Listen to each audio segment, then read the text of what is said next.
You know that feeling when you see an advertisement and you just think, there's no way, that deal is just too good to be true? Well, today, we're diving into the story of one ad that was so misleading, it went all the way to Australia's highest court and ended up changing the rules for the entire country. Okay, so imagine you see this number flashed across your screen, $29.99.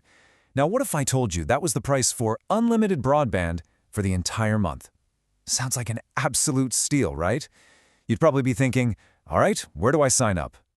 And that's pretty much exactly what thousands of Australians thought when an internet company called TPG launched this massive advertising campaign. They put that number front and center, promising this incredible deal that just seemed to blow all of their competitors completely out of the water. I mean, the offer was just so powerful and tempting. Think about it. In a world full of confusing, expensive internet bills, this headline just cut right through all the noise. It was a message designed to grab your attention. And you know what? It absolutely worked. But, of course, there was a catch. Yeah, as with most things that seem just a little too perfect, the whole story wasn't in that giant, flashy headline. Nope, it was buried somewhere else, in that place most of us barely even look at, the dreaded fine print. So the headline is screaming, $29.99. But the reality? Well, to get that amazing deal, you also had to pay for a $30 a month phone line rental. Oh, and plus some setup fees. All of a sudden, that unbelievable price was actually more than double what the headline was making you think. This, as you could imagine, did not sit well with Australia's consumer watchdog, the ACC. They saw this as a classic bait and switch, so they took TPG to court, and that set the stage for a really major legal battle. So, the whole case, the entire legal argument, it really boiled down to this one simple but really profound question. If all the correct information is technically somewhere in the ad, can it still be considered deceptive? The answer was going to be a huge deal. On one side, you had TPG's lawyers arguing, hey, we did our job. The information was there for anyone who bothered to read carefully. But the ACC shot back with, no, that's not what matters. They argued that what counts is the overall impression, the dominant message that the average person walks away with.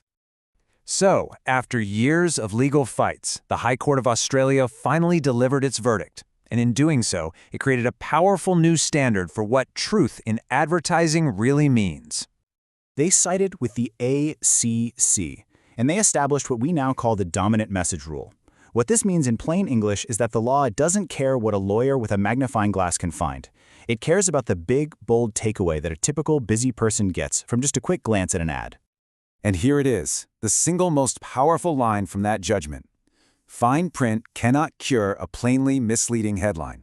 It's just so simple, so direct. There's no room for wiggling out of it.